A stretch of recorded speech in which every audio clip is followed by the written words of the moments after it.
Kami siap mengevakuasi mereka yang luka-luka, mereka yang kena trauma, anak-anak yatim piatu, siapapun yang oleh pemerintah Palestina dan pihak-pihak yang terkait di situ, mereka ingin dievakuasi ke Indonesia, kami siap akan kirim pesawat-pesawat untuk mengangkut mereka. Presiden Prabowo Subianto kembali memerintahkan jajarannya untuk membantu pengobatan warga Gaza. Kali ini dengan rencana yang lebih matang, meminta Pulau Galang disiapkan menjadi pusat perawatan bagi 2.000 korban perang. Ide ini memang sudah disuarakan sebelumnya, namun masalahnya gagasan ini justru dikhawatirkan bisa menguatkan agenda Israel mengosongkan Gaza. Lantas, tepatkah niat baik ini dijalankan sekarang? Apa yang harus dikritisi agar tak jadi bumerang? Saya Cindy Permadi, inilah ulasan Istana.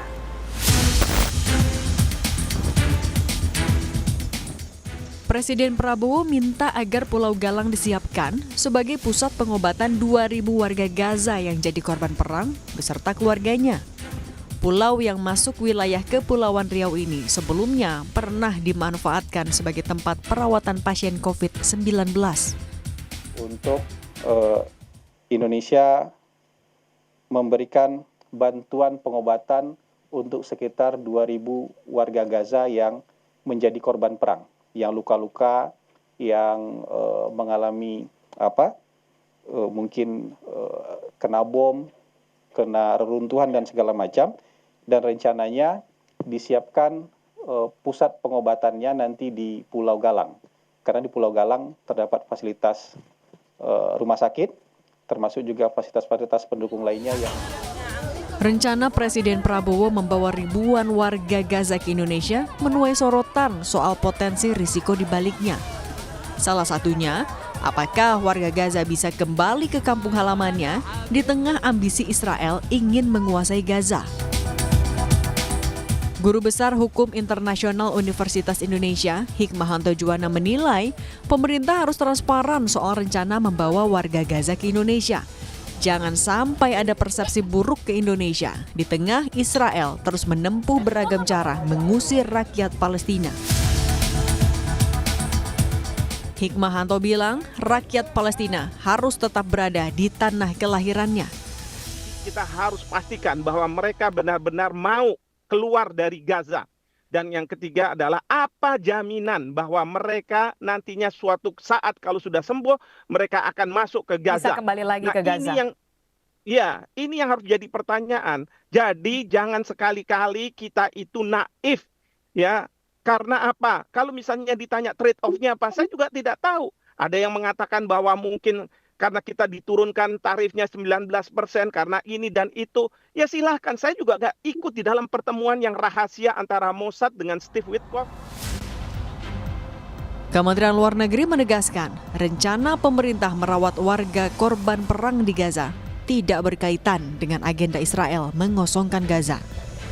Kita siap jika diminta, kita siap apabila itu disepakati oleh Palestina, kita siap apabila itu merupakan permintaan dari seluruh negara di kawasan dan sesuai dengan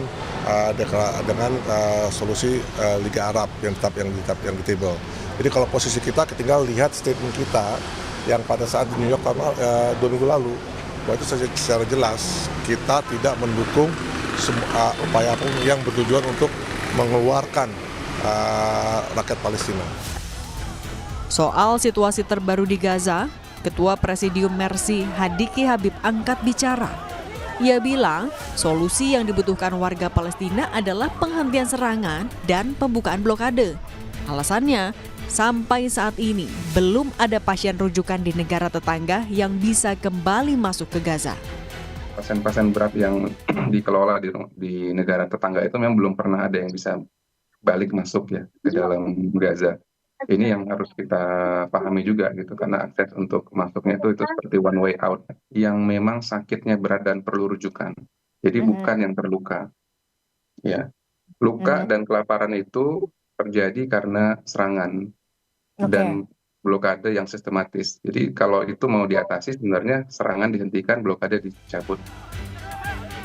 Anggota Komisi 1 DPR RI fraksi PKS, Syahrul Aidi Mazat bilang, usulan Presiden murni didasari kemanusiaan meski solusi jangka pendek. Namun ia menekankan pentingnya perjanjian dengan negara yang menjadi pintu masuk ke Gaza agar proses pemulangan warga Gaza tidak terkendala. Ada saja warga-warga Gaza itu yang memang ingin keluar untuk berobat, tapi kondisinya untuk keluar dari Gaza itu kan sangat sulit sekali begitu. Kita ingin minta kepada pemerintah Indonesia, jika ini dilakukan harus ada MOU dengan Mesir terutama, karena mereka yang punya pintu perbatasan kan.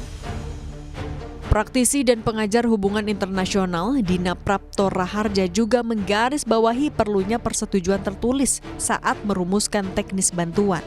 Ia bilang, kesepakatan ini harus digodok secara hati-hati dan disaksikan negara-negara lain. Ini penanganannya bukan jangka pendek soalnya, bukan sekedar mendatangkan orang kemudian selesai gitu bisa dibawa pulang seperti tadi digambarkan ya. Karena keluarga yang datang ini problemnya adalah orang-orang yang di sana juga nggak dapat tempat gitu. Ini genosida, ini masalah serius betul di tingkat internasional yang ketika kita ambil alih mereka pindah kemari, belum tentu loh mereka bisa balik ke sana. Meski belum ada instruksi lanjutan, Wakil Gubernur Kepulauan Riau Nyanyang Haris Pratamura mengaku siap melaksanakan keputusan Presiden Prabowo. Jadi program-program yang disampaikan oleh pemerintah pusat, kami di Provinsi Kepulauan Riau siap untuk menyambut kedatangan daripada para yang sudah ada koordinasinya dengan pemerintah pusat terkait dengan yang sakit, yang luka, ada yang trauma yang akan dikirim ke pemerintah dalam hal ini ke Provinsi Kepulauan Riau. Pulau Galang terletak di arah barat daya ibu kota Kepulauan Riau, Tanjung Pinang. Pulau yang masuk wilayah administrasi Batam ini pernah jadi tempat transit tentara Jepang pada 1945 dan kamp pengungsi Vietnam selama nyaris 2 dekade. Sekitar 250.000 pengungsi asal Vietnam dan 5.000 pengungsi Kamboja menempati Pulau Galang sejak 1979 hingga 1996. Kemudian saat pandemi, Presiden ke-7 Joko Widodo membangun rumah sakit khusus infeksi COVID-19.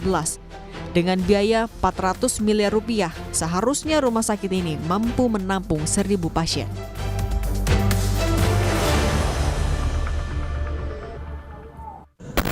Komitmen Indonesia dalam mendukung kemerdekaan Palestina tak perlu diragukan lagi. Sesuai pembukaan Undang-Undang Dasar 1945, penjajahan di atas dunia harus dihapuskan. Namun dalam setiap langkah dan kebijakan yang diambil, pemerintah tidak boleh lupa kalau harus diiringi oleh pertimbangan yang matang dan hati-hati. Cindy Permadi, Bondan Wicaksono, Kompas TV, Jakarta.